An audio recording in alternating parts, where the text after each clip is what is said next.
Hey everybody, Rachel Bogle here at the WMBF First Alert Desk. As always, if you are watching on Facebook, I have the stream up here, so I will be watching in the comments. I always like to see where you folks are watching from. I like to see you chiming in if you are joining, so feel free to say hello. Let me know where you are watching from, and if you have any questions about any of the stories I'm about to go through, feel free to ask about any details or anything. Just feel free to chime in, and if you have any questions that I could answer for you, I'll be able to do that for you right here in live time. So just know I'll be looking down to make sure we are all caught up on the comments if they do come in. But let's go ahead and get into the stories for today. We have quite a few to get to, starting with this one. So a North Carolina man appeared in court today to accept a plea deal and face sentencing for killing his girlfriend at an Horry County motel. So as part of that deal, William Parrott entered an Alford plea this afternoon for voluntary manslaughter in connection to the death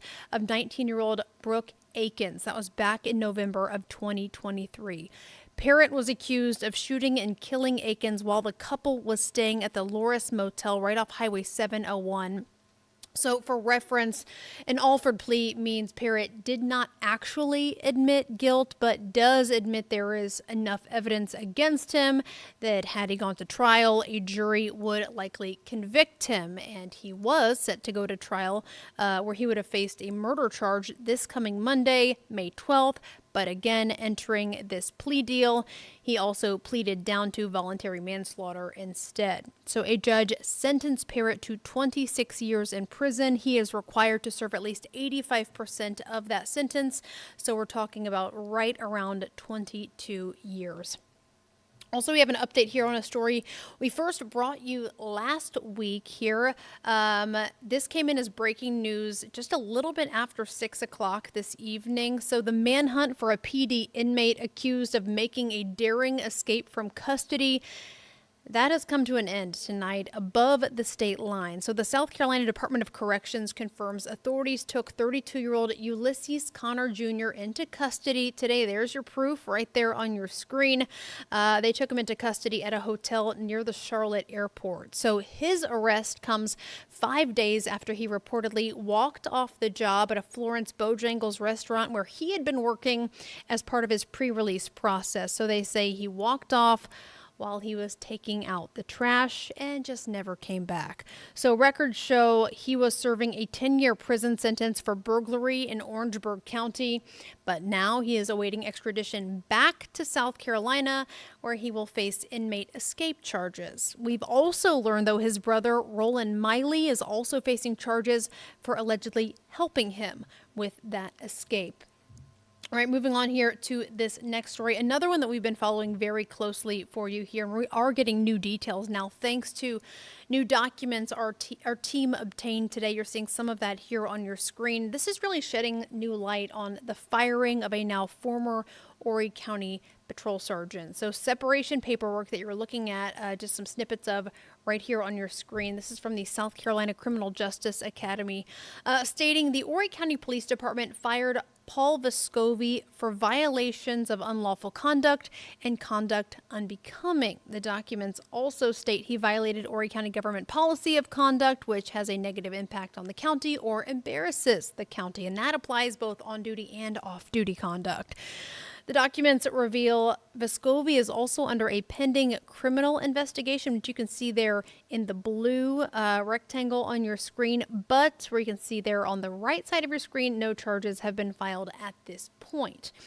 So the police department told us last week it fired Vescovi following an internal investigation regarding employee conduct surrounding the investigation into the controversial 2023 deadly shooting involving Scott Spivey and North Myrtle Beach restaurant owner Weldon Boyd, and we have covered this at length. So Spivey was killed in that shooting, and the state attorney general's office declined to file charges against Boyd, who claimed he fired in self-defense, the AG's office citing lack of evidence. But there has been no shortage of controversy around the shooting, the investigation, and all of the aftermath. So just last week, we shared body cam video, which I'll show you again here. This was actually uncovered by an independent journalist and podcaster and really helped bring all of this to light. And as you can see here, we also obtained this body cam video showing Vescovi writing and flashing that written note that read, quote, "Act like a victim, camera," to Weldon Boyd and Bradley Williams, who was also a passenger riding with Weldon Boyd during that, and flashing that note in the direct aftermath of the shooting. But Horry County PD has not confirmed if that note is the reason or the sole reason for firing Vescovi. So we'll let you know if we learn any more, if we hear back from them regarding any confirmation for that or any additional details. But that is what we know at this point. Also, kind of keeping things with Horry County PD, but a separate situation here. We are also getting more information about a crash last week that sent an off-duty Horry County motorcycle officer to the hospital with significant injuries. You're seeing some of the aftermath there, some of the destruction of that officer's bike. So a report from South Carolina Highway Patrol found the officer was driving too fast for conditions last Thursday morning. This was right around 7:30 in the morning when his motorcycle rear-ended a Kia near Red Bluff Road and Sandpiper Road in the Loris area. The report lists the officer as being at fault in that crash, but because the investigation is still ongoing, there is no word at this point on whether or not he could face a citation. We did reach out to Horry County Police today, who confirmed that officer does remain in the hospital tonight with a long road to recovery ahead. So again, still do keep him in your thoughts as he has quite a road ahead. All right, I'm going to pop myself back up here as we are still kind of talking about safety related issues here. But this is a story our Stephen Schlink was on for us today. And I know a lot of folks have been talking about in the aftermath of that deadly officer involved shooting in Myrtle Beach more than a week ago that left one person dead, that alleged gunman dead, and left almost a dozen other people hurt. Many of you have been wondering and asking and kind of having dialogue on social media, talking about, what can you do to stay safe in crowded situations? Are you safe in crowded situations? So this all comes, of course, as we've got the One Flight Myrtle Beach Classic, CCMF, and the just busy overall tourist season right around the corner here. So now really is the perfect time to kind of learn how to keep yourself and your loved ones safe, especially if you're planning to go into a large-scale event or just a crowded environment. So today, as I said, our Stephen Schlink spoke with Bruce Golair, who owns Practical Tactical Prep here in Myrtle Beach, and he was just kind of offering some suggestions for folks just to make sure of things like that you're familiar with the environment you're entering, you're staying aware of your surroundings, know where the exits are, and just to kind of keep an eye on other people's body language. He says a lot of factors really can be out of our control, but being prepared is something we can do. So if you'd like to kind of read up on more of his practical safety tips, all you have to do is look for this story right now over on WMBFnews.com. All right, for this next one, I'm going to pop myself up here on the screen because we do not have video for you, but I can tell you there is a mugshot on WMBFnews.com. So a woman is accused of causing a disturbance at a North Carolina restaurant before locking herself and two children inside a restroom.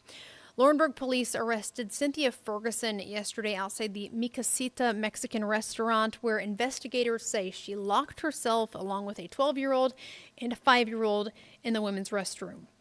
She allegedly refused to leave that restroom and kept those children from exiting as well for several minutes.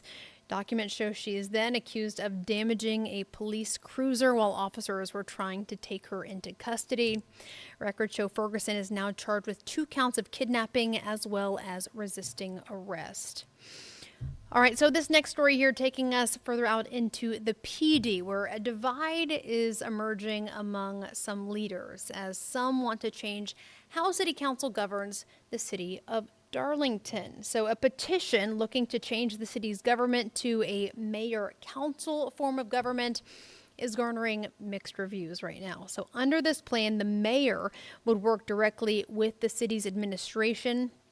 Mayor Curtis Boyd says his city's current council manager form of government really isn't providing him with the efficiency he says he needs to get things done. But some folks in the community worry that this change would really just give the mayor the majority of the power, that it would lead to kind of a power imbalance. But Mayor Boyd says once he has enough signatures on that petition, he can create a ballot, and then members of the community can vote on if they would like to see this change actually take effect. So we'll keep you posted on what happens with that, and if that does go to the community to get their input. So you can also, again, kind of see both sides by checking in on that story as well on WMBFnews.com. Some good reporting on that as well. All right, a lot of heavy stuff. So let's lighten things up here right now, because this is always good. Kind of making some plans for maybe next summer, because we did get a look today, a first look at what we can expect from a new Myrtle Beach brewery now in the works. And it's already looking pretty good. So 357 Brewers providing these preliminary renderings today of the over 3-acre campus set to take shape at the Grand Dunes Marina. So the company says this campus will include a 10,000 square foot waterfront craft brewery. We're talking indoor and outdoor bars, as well as indoor and outdoor dining. There will also be a music yard for live performances and events, but we will have to wait a little bit longer because we're told it is expected to open next summer. So something to certainly look forward to. All right, when it comes to things we can look forward to, we can still have a nice calm night ahead that we can enjoy. We're talking temperatures dropping into the upper 50s inland and lower 60s near the beaches. But let's go ahead and take a look at the Grand Strand 10-day here. So as we're looking to tomorrow, you're going to enjoy another mild day. We're talking afternoon highs in the upper 70s to near 80s. Then as we get into midday and afternoon, that's when you're going to start to see some of those clouds working their way in. We could also see some showers by afternoon and into the evening. Nothing crazy, though, just kind of spotty here and there and pretty light. Then as we're working our way toward the end of the week, we have been needing rain, and we're going to kind of get at least a little taste every day. You're going to see that more unsettled weather pattern with the rain chances every day, as you can see, all the way into the weekend. Our best chances, though, for showers and storms, our first alert weather team will be Friday and Saturday. That's when we're talking like a 40% chance. No washouts or severe storms are expected. And then once we get into Sunday, we're going to really reduce those chances and kind of get back into a drying trend, bringing our rain chances down to 20%. So we certainly do need the rain. We probably need more than we're going to get here, but still we'll take some progress. Just hopefully it kind of cooperates with the Myrtle Beach Classic, especially with that Friday and Saturday when we are expecting more of those rain chances. All right, so before we wrap things up, we also want to talk about what is new at 11, and this actually just came in just minutes before I joined you here and went live tonight. So new at 11.